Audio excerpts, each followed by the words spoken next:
Bank Pembangunan Daerah memiliki peran penting dalam menggerakkan ekonomi. Kondisi ini juga yang disadari oleh pemerintah DKI dengan rencana menambah modal Bank DKI sebesar 1 triliun rupiah dan menargetkan Bank DKI untuk segera go public dan melantai di Bursa Efek Indonesia pada tahun 2017. Lalu seperti apa peluang dan tantangan Bank Daerah khususnya di DKI? Berikut wawancara reporter Aisyah Miadinar dengan Direktur Utama Bank DKI, Christo Sediarsi. Pembangunan daerah memiliki peran penting untuk mendorong perekonomian di suatu daerah. Nah, lalu bagaimana dengan Bank DKI sebagai BPD atau Bank Pembangunan Daerah di Ibu Kota DKI Jakarta? Saat ini telah bersama saya Direktur Utama Bank DKI, Bapak Kresno Sediarsi. Apa kabar Bapak Kresno? Baik. Ya baik, seperti kita ketahui BPD itu kan perannya mendorong perekonomian di suatu daerah. Nah, lalu apa saja yang telah dilakukan Bank DKI untuk menjalankan peran tersebut?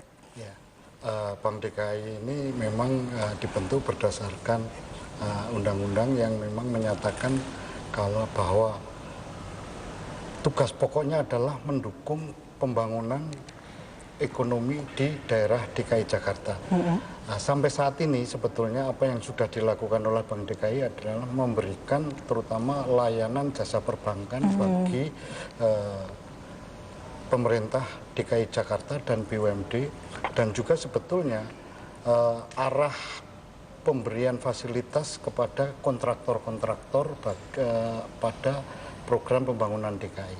Di samping itu juga pemberian jasa fasilitas kepada pegawai-pegawai negeri sipil di pemerintah DKI Jakarta.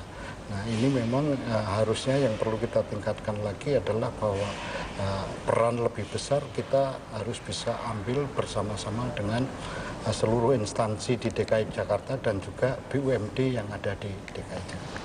Begitu. Nah Pak, kemudian saya mendengar bahwa rencananya pemerintah Provinsi DKI Jakarta akan menambah modal Bank DKI sebesar 1 triliun rupiah ya Pak di kuartal 4 tahun ini. Nah, yang jika terrealisasi ini akan menaikkan kelas Bank DKI menjadi bank umum dengan kegiatan usaha atau buku 3 di tahun depan.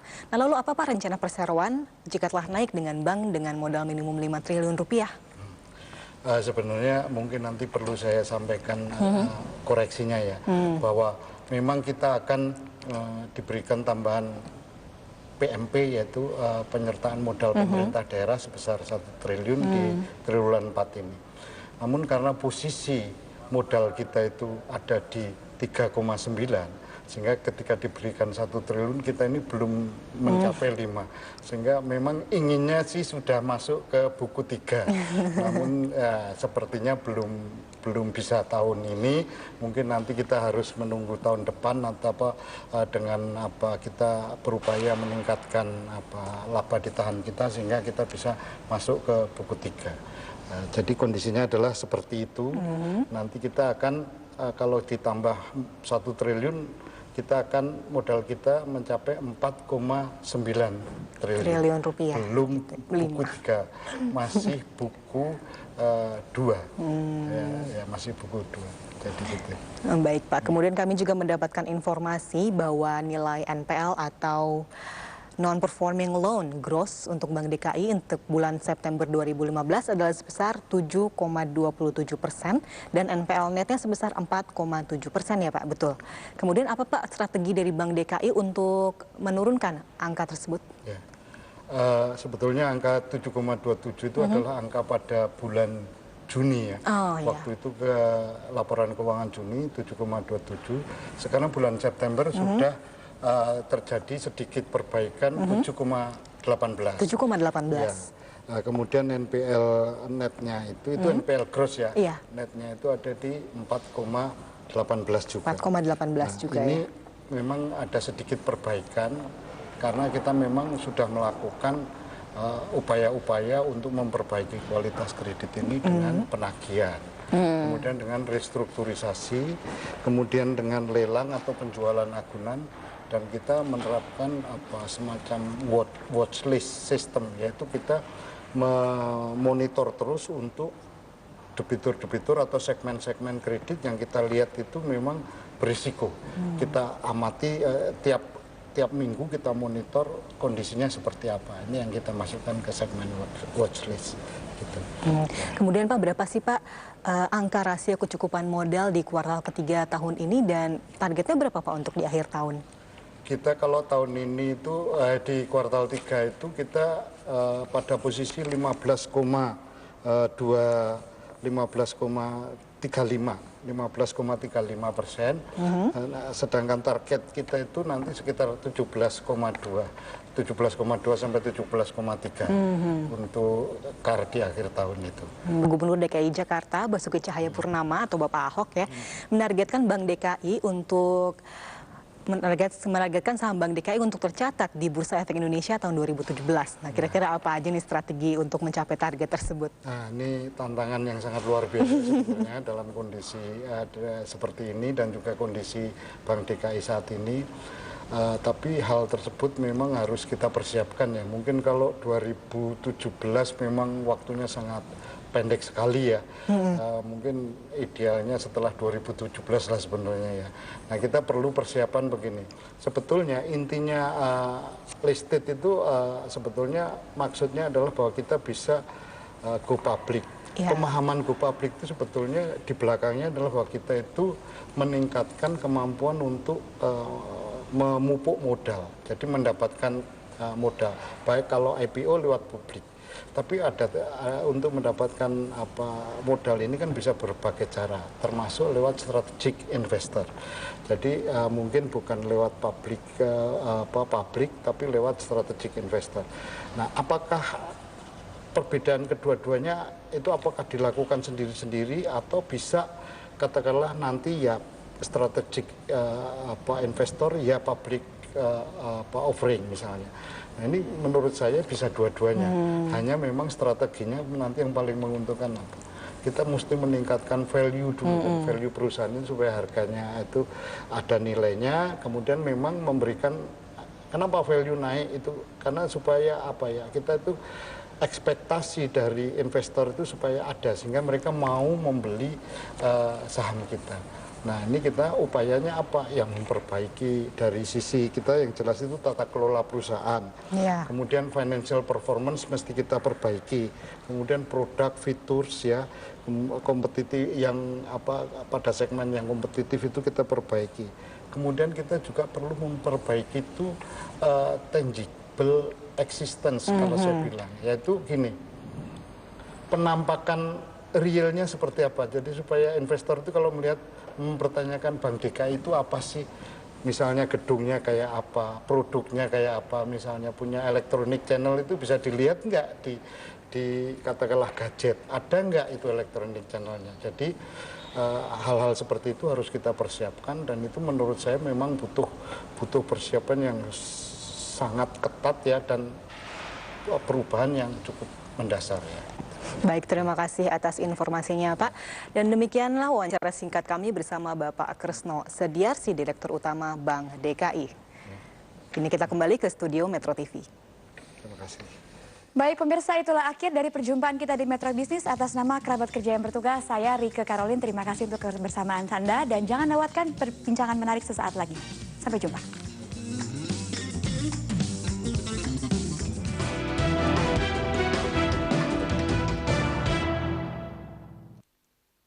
Produksi dalam negeri harus World Report Award ARA untuk kategori BUMD listed di tahun anggaran 2015.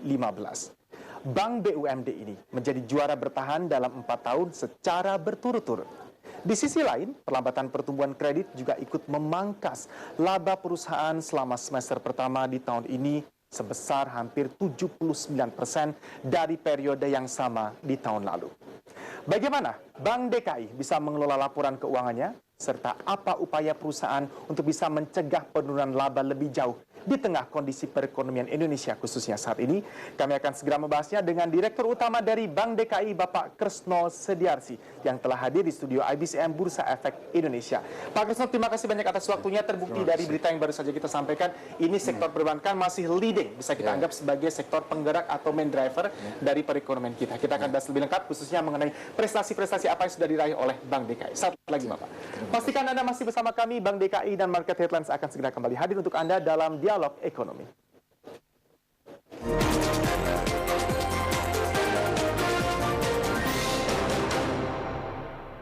This is IBCM, the official IDX channel.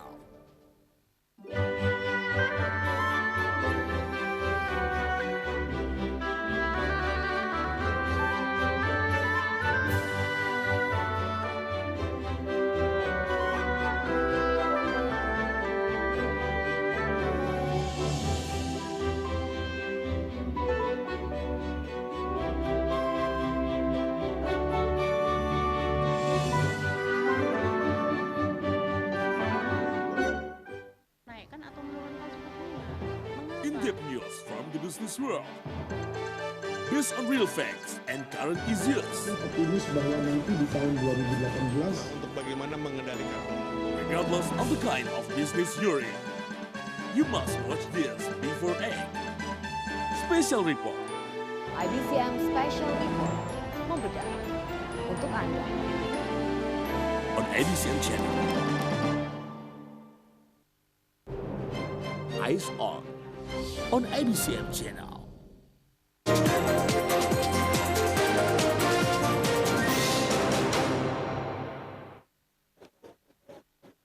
Kembali di Market Headline sesi ekonomi dialog bersama Bank DKI. Pemirsa IBCM, Bank DKI baru menjadi juara bertahan Annual Report Award atau ARA untuk kategori BUMD Listed selama 4 tahun berturut-turut. Meski demikian, Bank BUMD ini juga ikut tertekan di tengah industri perbankan yang masih melambat akibat tingginya suku bunga kredit. Bagaimana kondisi perbankan domestik saat ini? Sekaligus kinerja dari Bank DKI sejauh ini, kita langsung akan bahasnya dengan Direktur Utama Bank DKI, Bapak Kresno Sediarsi. Pak Kresno, terima kasih banyak atas waktunya. Selamat siang untuk Anda. Apa kabar dunia perbankan, Pak? Itu mungkin pertanyaan yang menjadi headline kita siang hari ini. Tadi kita juga sampaikan beberapa berita pilihan kita bahwa sektor perbankan ini masih muncul sebagai leading driver dari pertumbuhan perekonomian di Indonesia. Dari pengamatan Anda sendiri, khususnya ketika memimpin Bank DKI ini, seperti apa kabar dari sektor perbankan di Indonesia kita? Kalau saat ini perbankan di Indonesia memang mengalami sebetulnya suatu kondisi di mana kita harus lebih hati-hati ya, lebih mengambil prioritas di mana sektor yang atau segmen yang memang kita perlu dukung dan memang masih memberikan harapan, itulah yang menjadi fokus kita saat ini. Sedangkan untuk yang mungkin untuk yang second tier atau sektor-sektor yang mungkin tidak langsung memacu kebutuhan hajat hidup bangsa ini mungkin bisa kita nanti agak sedikit tunda begitu. Ya, ada perubahan skala prioritas. Ada skala prioritas. Belajar dari pengalaman kita, Bapak, kalau kita berbicara mengenai pertumbuhan ekonomi dan sejauh mana sektor perbankan bisa berkontribusi di tahun 98, krisis yang melanda Indonesia saat itu, dalam tanda petik, dianggap main source atau akar permasalahan juga berkutat mengenai permasalahan perbankan. Apakah Anda melihat sejauh ini kita sudah mempunyai semacam kekuatan baru di dunia perbankan kita, membangun semacam shield untuk tetap bisa berkontribusi terhadap pertumbuhan perekonomian, tapi tidak rentan atau rawan terhadap apapun yang terjadi saat ini? Kalau dibandingkan krisis 98, sekarang ini memang perbankan itu relatif lebih siap ya. Mereka itu umumnya GCG-nya sudah tertata dengan lebih baik. Ya, walaupun ada beberapa level ya, mungkin ada level yang sudah sangat baik, ada level yang baik, namun semua mengarah ke penerapan good corporate governance yang sangat baik bagi bank ini. Untuk itu mereka juga sudah menerapkan manajemen risiko yang sangat bagus, sehingga perhitungan akan datangnya kemungkinan resesi atau kemungkinan gejolak itu mereka sudah bisa mengantisipasi jauh hari sebelumnya. Sehingga kalau toh ada dampaknya itu tidak mengguncang terlalu berat. Memang ada guncangan tapi masih bisa ditahan, bisa dikendalikan. Nah, seperti saat ini sebetulnya guncangan cukup besar, tapi pada umumnya mereka sudah prepare, di mana mereka itu tidak lagi katakanlah memegang bisnis yang risiko risiko exchange-nya itu sangat tinggi, misalnya mereka perbedaan valuta yang antara aset sama liabilities-nya itu mereka sudah sesuaikan. Dalam pengantar talk show yang baru saja kita sampaikan ke pemirsa kita ini, kondisi perbankan, khususnya perbankan domestik ini masih melambat, banyak tekanan yang terjadi. Kalau dari yang dihadapi oleh Bank DKI sendiri, apa yang bisa kita listing, Pak, mengenai tantangan-tantangan atau apa saja yang bisa menyebabkan kinerja dari sektor perbankan di Indonesia menjadi semakin tertekan? Karena kita juga mencoba untuk menghindari gempuran-gempuran yang mungkin terjadi di tahun depan, berbicara mengenai potensi resesi yang terjadi. Karena kalau kita lihat sebetulnya kondisi perlambatan ekonomi ini kan dipicu juga oleh faktor eksternal, di mana awalnya itu komoditi itu nilainya harganya turun karena memang permintaan di luar juga menurun, sehingga kemudian perdagangan di internasional ini juga menjadi berkurang. Kemampuan kita untuk menciptakan peluang ekspor yang basisnya adalah komoditi menjadi berkurang. Dengan demikian perekonomian itu menjadi agak menyusut perputarannya. Namun bukan berarti ini kita ini langsung jatuh. Nyatanya sampai sekarang kita masih berputar.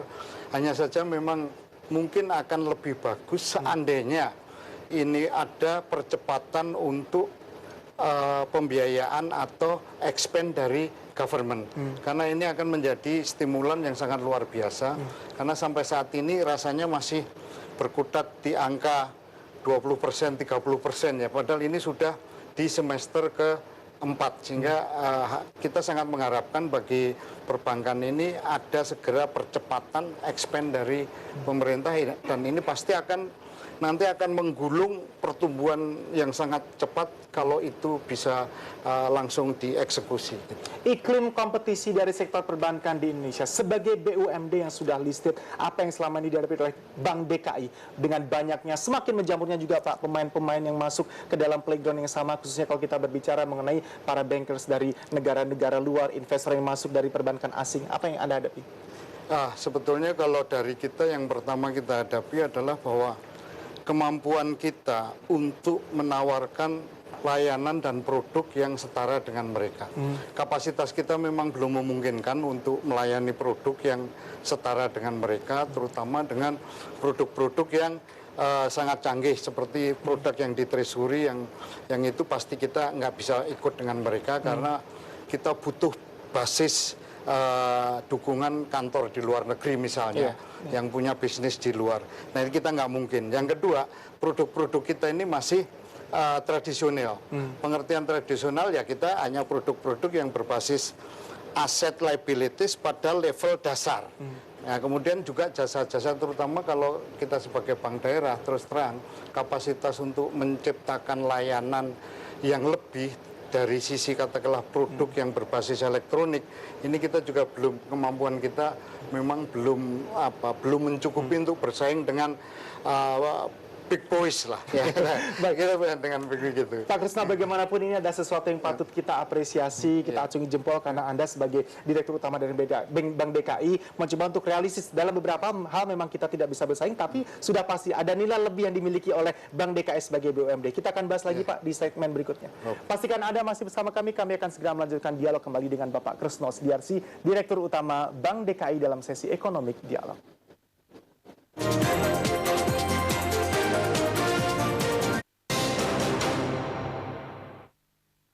Market Side on IBCM channel. Marvelous experience of business, success story, investment, economy issues, prediction, special report,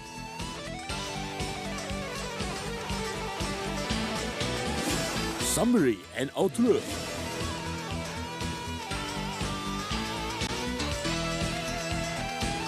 Take the best way of success on IBCM channel.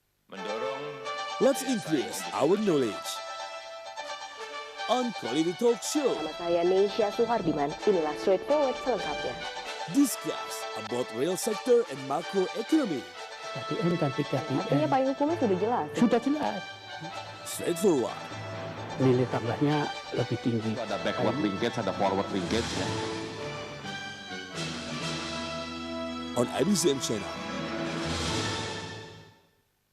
Golden Access on IBCM channel.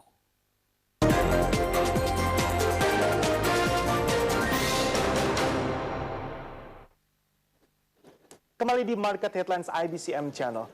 Paket kebijakan pemerintah jilid 1 yang mengatur tentang pelonggaran peraturan restrukturisasi kredit bermasalah sudah mulai diimplementasikan. Kebijakan ini diharapkan dapat membantu perbankan untuk mencegah penurunan laba bersih yang telah terjadi selama semester pertama di tahun lalu.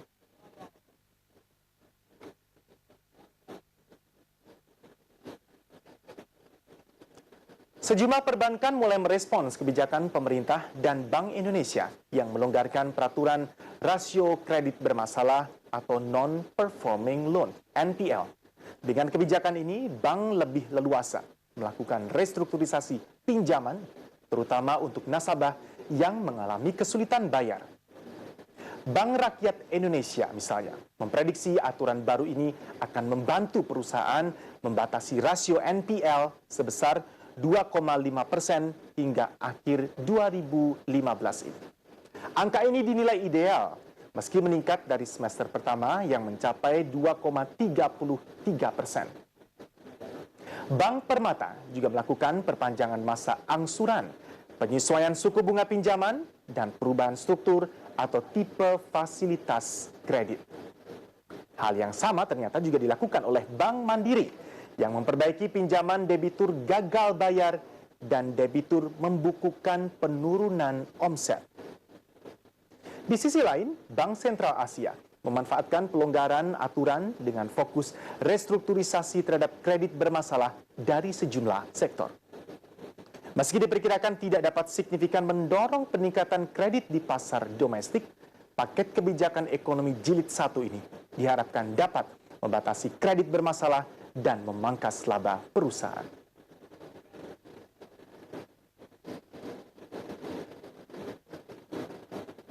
Ya, demikian tadi satu berita pilihan dari tim IBCM berkaitan dengan sektor perbankan yang tengah kita bahas bersama Bapak Kresno Sediarsi, Direktur Utama dari Bank DKI. Anda menyaksikan Market Headline di sesi Economic Dialog. Bapak, tanggapan Anda mengenai berita pilihan kami terkait dengan paket kebijakan pemerintah khususnya di jilid 1, Pak. Di sini sudah jelas dilakukan pengaturan tentang pelonggaran peraturan restrukturisasi kredit bermasalah yang sudah mulai diimplementasikan. Apakah sudah mulai dirasakan meskipun terlalu dini, apakah Anda sudah mulai merasakan dampak dari paket-paket kebijakan yang sudah dan akan dikeluarkan oleh pemerintah untuk sektor perbankan? Untuk sebetulnya kalau yang paket pertama itu mungkin memang lebih dirasakan manfaatnya oleh bank-bank besar ya, terutama yang restru untuk kolektibilitas 1 itu memang manfaat besarnya itu ada pada bank-bank yang mengelola nasabah korporasi. Sedangkan untuk bank-bank seperti bank daerah itu mungkin kalau toh ada mungkin 1-2 ya, ada bisa dimanfaatkan. Namun mungkin secara overall yang hal itu mungkin lebih kepada bank yang besar saja. Namun sebenarnya dari paket-paket yang sudah diberikan oleh pemerintah ini ada beberapa hal yang sangat memudahkan bagi perbankan, yaitu terutama di dalam mengelola rasio NPL kita, karena kita ada kelebihan di mana kita di dalam menghitung semua kebutuhan untuk pertumbuhan yang nasabah yang kita paketkan menjadi kecil-kecil kita paketkan ini, kita akan lebih dipermudah. Nah, ini sebetulnya hal-hal yang bisa kita lakukan, terutama sebetulnya untuk untuk pembiayaan di sektor-sektor yang mengandalkan pada sektor konsumsi. Ini akan sudah ada paketnya, diberikan sedikit kelonggaran sehingga sebetulnya bisa membantu untuk menggerakkan ya bank itu sendiri maupun menggerakkan sektor real melalui konsumsi. Sebetulnya itu yang ada positifnya. Ya. Itu. Tadi sebelum kita mulai perbincangan ini, Pak Kresno, kita sempat berbicara mengenai dilema apa saja permasalahan atau isu utama yang perlu diperhatikan oleh para investor dan juga para pelaku bisnis di sektor perbankan.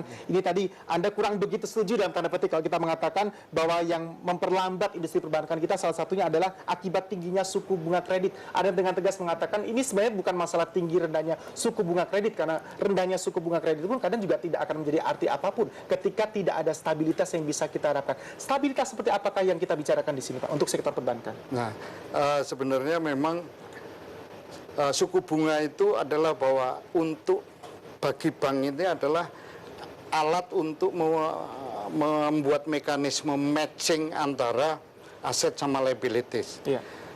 Kalau ini terjadi volatility yang sangat besar, kontraksinya itu luar biasa, ini tentu sangat susah dan sangat berat bagi bank untuk menyesuaikan posisi aset dan liabilitiesnya. Konsekuensinya selalu harus ada persediaan ya, kayak buffer yang lebih besar. Nah, dengan demikian artinya itu menjadi lebih mahal. karena harus menyediakan lebih besar. Nah, kalau ini stabil, bisa diprediksi, at least itu pergerakannya mungkin di dalam persentase itu antara 5-10% ya perubahannya. Itu mungkin ini bisa diprediksi untuk jangka panjang. Ini walaupun nilainya tinggi, katakanlah suku bunganya tinggi, tapi kalau stabil ini bisa diprediksi sehingga ini bisa membuat perhitungan bank itu antara cost income ratio mereka itu menjadi lebih jelas sehingga bisa ditekan rasionya. Dengan demikian sebetulnya efektivitasnya itu bisa ditingkatkan. Sejauh ini menuju 2016 apakah sudah ada indikator-indikator yang bisa kita baca bersama kalau kita mengarah ke arah kestabilan seperti itu Pak? Karena Anda mengatakan sebenarnya tidak akan ada jawaban ideal di manakah tingkat suku bunga kita idealnya harus berada. Anda tidak bisa menjelaskan itu? Ya, memang hal ini memang tidak bisa berapa idealnya, karena kalau kita lihat di beberapa negara maju pun bunga 0% pun ternyata ekonominya juga tidak seperti yang diinginkan. Dan ketika ada goncangan dari luar pun ternyata kena juga. Tadi yang sangat sempurna. Ya, jadi kalau kita yang penting itu sebenarnya adalah bahwa ada sinyal dari pemerintah, ada sinyal dari otoritas bahwa ini posisi-posisi seperti ini adalah terkendali. Suku bunga bisa dijaga. Jangan sampai misalnya ketidakjelasan itu dibiarkan misalnya. Nah, ini kalau ketidakjelasan dibiarkan ini memang menjadi tidak kondusif. Nah, tapi kalau semua itu menjadi ada semacam pegangan referensi, bukan kepastian ya. Kepastian nggak ada, tapi referensi yang membuat pelaku pasar itu bisa punya reference bahwa oh saya akan seperti ini, besok ke depan 2 minggu, 3 minggu, sebulan referensinya adalah seperti ini. Maka mereka bisa bertindak dengan lebih fokus sehingga tidak spekulasi. Baik, Pak Krisna, kita masih ada satu sesi lagi, kita akan berbicara lebih detail mengenai prestasi-prestasi yang sudah ditorehkan oleh Bank DKI khususnya di event Arab. Pastikan Anda masih bersama kami, sesi ekonomi dialog bersama Bank DKI akan segera kembali hadir untuk Anda. Anda menyaksikan Market Headlines IBCM Channel.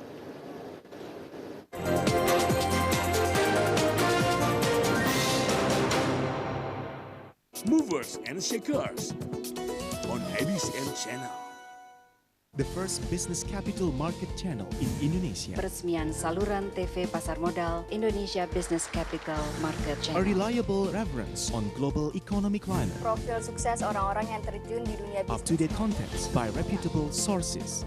Anda kembali menyaksikan Market Site Golden Access. 15.150. 15.150. The one and only TV which provide 10 hours non-stop live report from the Indonesia Stock Exchange. IBCM Indovision Channel 100.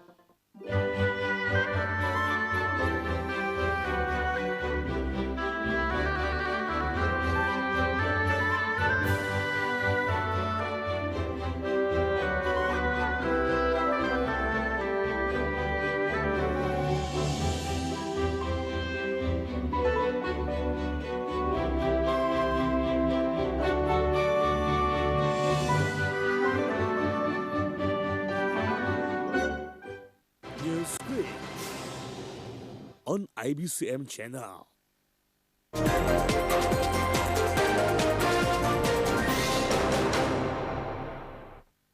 Anda kembali menyaksikan Market Headline. Sebelum kita lanjutkan perbincangan kita dengan Bank DKI, berikut akan kami sampaikan update listed company untuk Anda.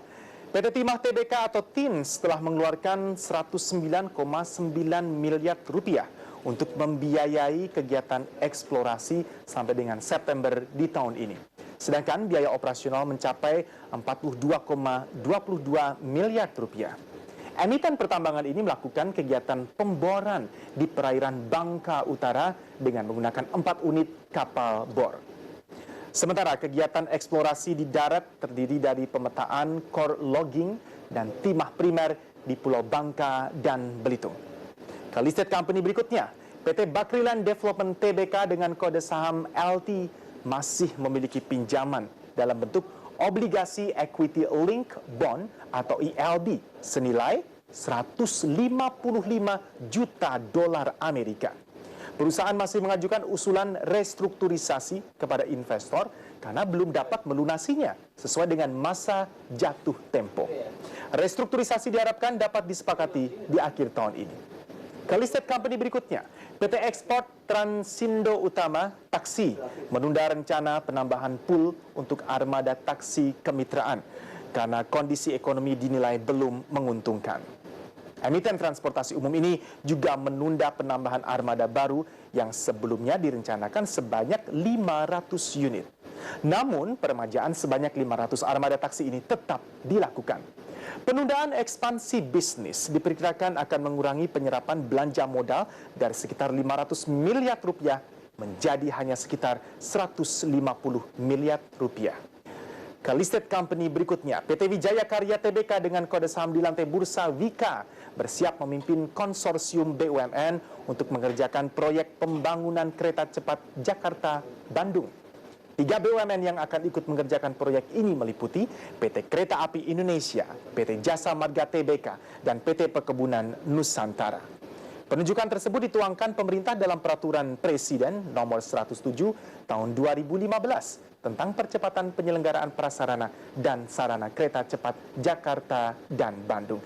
Demikian tadi beberapa listed company updates yang telah disiapkan oleh tim IBCM untuk Anda. Kita kembali ke sesi ekonomi dialog bersama Bank DKI. Sudah hadir Bapak Kresno Sediarsi, Direktur Utama Bank DKI. Kita lebih spesifik mengenai kinerja dari Bank DKI. Prestasi yang luar biasa juga bisa kita sampaikan di tengah kondisi perbankan yang masih seperti ini. Bank DKI ini baru saja menjadi juara satu lagi Pak. Ini Annual Report Award kategori BUMD Listed untuk keempat kalinya dan secara berturut-turut. Bagaimana nih perusahaan bisa mengelola laporan keuangan untuk bisa mempertahankan paling tidak image atau predikat yang sudah diperoleh dari event seperti ini?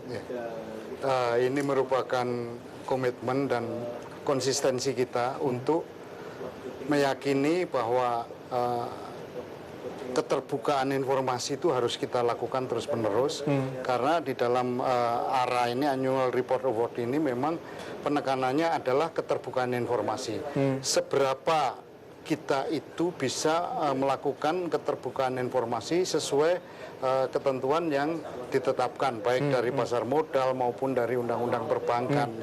Nah, ini dengan demikian memang ini akan menjadi tujuan kita terus-menerus bahwa kita akan menjaga keterbukaan informasi ini secara terus-menerus. Sebetulnya harusnya memang nanti kita sudah bukan untuk tujuan menjadi pemenang ARA lagi, tapi itu sudah bagian dari memang karakter perusahaan harusnya, bahwa memang kita keterbukaan informasi itu bagian dari kita. Sangat humble ketika Anda mengatakan ini sebenarnya bukan tujuan utama dari Bank DKI untuk bisa memperoleh atau tidak memperoleh predikat dari penghargaan-penghargaan seperti ini. Anyway, sebagai peraih dari Annual Report Award ini, apakah sudah bisa memberikan semacam pengaruh lain bagi kinerja perusahaan? Misalnya mungkin bisa dapat meningkatkan kinerja atau laba yang diperoleh oleh Bank DKI dengan image yang sudah melekat bahwa Anda selalu memperoleh predikat yang terbaik. Sebenarnya keterbukaan informasi ini kalau direct ke financial result itu mungkin bisa dikatakan enggak ya, tapi indirect itu dalam suatu proses panjang iya, karena memang governance yang baik, keterbukaan informasi itu pada waktunya pasti akan membuat perusahaan ini menjadi lebih baik, karena perusahaan ini akan merasa diawasi dan merasa bertanggung jawab atas apa yang sudah diungkap di dalam annual reportnya, di dalam laporan keuangannya, di dalam webnya, dan di dalam informasi yang sudah didistribusikannya. Di sini Anda melihat arti penting dari transparansi yang diperlukan oleh Bank DKI. Bank DKI mematok laba bersih sampai akhir tahun ini bisa mengalami kenaikan, koreksi saya jika salah Pak, sebesar 10% atau sekitar 511,5 miliar rupiah. Nah, dengan kondisi seperti ini, apakah perusahaan optimistis target ini dapat tercapai atau ada semacam adjustment yang perlu dilakukan? Apakah sudah mulai dilakukan revisi, Pak, berbicara mengenai target? Mengenai target ini sebenarnya memang waktu itu merupakan rencana bisnis bank yang pertama kali ditetapkan itu sebesar 511. Namun kemudian waktu dilakukan review oleh laporan keuangan oleh auditor independen, ya, ini memang kemudian dilihat ada kondisi di mana bahwa untuk sampai dengan akhir tahun 2015 ini kemungkinan target laba sebesar 511 miliar ini mungkin perlu dilakukan sedikit adjustment ya. Nah, karena apa? Karena memang terdapat kualitas kredit kita yang memang ternyata setelah kita lihat lebih dalam memang harus kita sesuaikan nilai kualitasnya atau collectability-nya. Dengan demikian maka target yang 511 ini sudah dikoreksi, maka untuk akhir 2015 targetnya menjadi sekitar 200 miliar dan ini sudah kita sampaikan kepada seluruh stakeholder maupun sudah kita sampaikan kepada otoritas yaitu OJK. Peningkatan kualitas dari kredit sendiri, Pak Kresno, Bank DKI juga merencana untuk fokus terhadap penyaluran kredit dari sektor korporasi menjadi ke sektor retail, UMKM, dan juga bisnis linkage. Bagaimana progresnya hingga saat ini, Pak? Kalau itu kita sudah mulai lakukan, jadi kalau kita bisa sampaikan sekarang ini untuk yang retail itu kita masih tumbuh sebesar year to date itu 7,5%. Sedangkan untuk syariah yang notabene bisa kita katakan juga itu bagian dari retail itu tumbuh sebesar 10,3% year to date. Kalau year on year untuk yang retail itu kita malah tumbuh 29%, sedangkan untuk syariah kita 22,5%. Dan korporasi kita memang berusaha switching itu turun negatif pertumbuhannya. Jadi memang ini upaya kita supaya kita itu benar-benar bisa bergerak ke arah retail. Baik, singkat saja Bapak, sebagai penutup, apa yang bisa kita proyeksi dari sektor perbankan di tahun 2016 ke depan? Kemudian seperti apa nanti harapan dari Bank DKI, wajah baru dari Bank DKI di sepanjang tahun baru 2016 nanti? Ya. Harapannya kami tentu ini spending, lagi-lagi spending pemerintah ini kalau bisa memang dipercepat ya. Angka 30%, 40% ini mungkin masih diperlukan untuk ditingkatkan ya. Paling tidak itu sampai 80%, 90%. Itu akan sangat ideal. Sangat optimis. Ya, dan nanti untuk kalau Bank DKI ya tentu kita akan bergerak ke arah semua hal yang terkait dengan atau related kepada pemerintah Provinsi DKI. Baik. Bapak Kresno Sediarsi, Anda adalah Direktur Utama dari Bank DKI. Sekali lagi terima kasih banyak atas waktu Anda. Kita berharap terbaik untuk Bank DKI dan kinerja. Selamat siang untuk Anda, Bapak. Selamat siang. Demikian tadi perjumpaan kita dengan Bapak Kresno Sediarsi, Direktur Utama Bank DKI. Pastikan Anda masih bersama kami. Market Headlines masih akan segera kembali hadir dengan berita pilihan lain dari mancanegara. Anda menyaksikan IBCM Channel.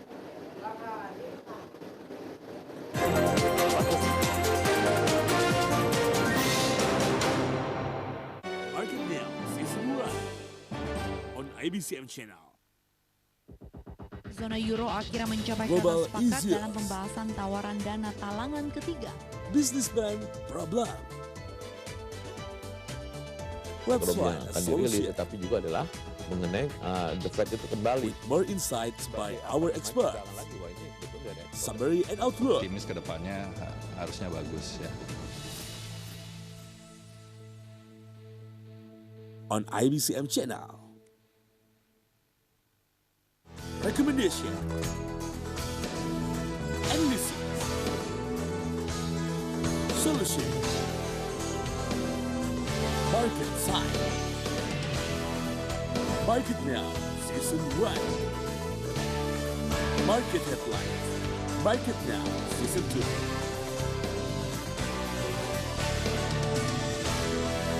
Stick with our best programs on IBCM Channel. Summary and outlook on IBCM Channel.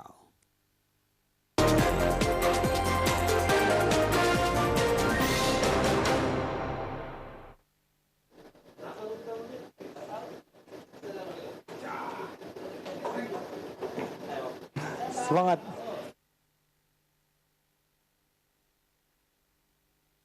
Kembali di Market Headlines, kita ke berita pilihan dari mancanegara. Pemirsa, kepercayaan Jerman anjlok ke level terendah sepanjang tahun ini.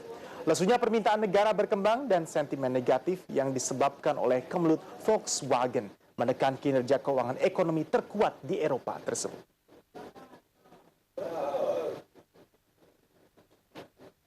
Kepercayaan investor Jerman turun ke level terendah sepanjang tahun berjalan terganjal kasus yang menimpa Volkswagen AG, dan lesunya pembelian dari pasar berkembang. Ekspor turun 5,2% di bulan Agustus, atau yang terdalam sejak 2009. Permintaan dan hasil industri juga melemah. Ekonomi Jerman masih ditopang dari konsumsi domestik, gencara investasi, serta perbaikan ekonomi di sekitar zona euro. Data yang dirilis The Zoo Center for European Economic Research menunjukkan ekspektasi investor dan analis melemah ke 1,9 di Oktober dan 12, di September. Data tersebut telah menunjukkan penurunan sepanjang 7 bulan terakhir. Ekspektasi bisnis di wilayah mata uang tunggal tersebut juga turun ke 30,1 dari 33,3.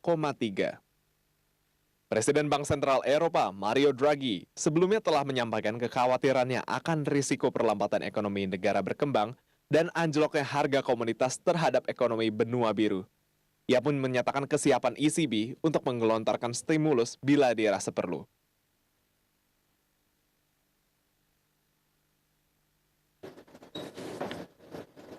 Perusahaan asal Amerika Serikat Square siap melantai. Penyedia jasa pembayaran mobile tersebut mencatatkan dirinya di New York Stock Exchange dengan simbol SQ. Perusahaan milik CEO Twitter, Jack Dorsey tersebut menunjuk Goldman Sachs, JP Morgan, dan Morgan Stanley sebagai underwriter mereka.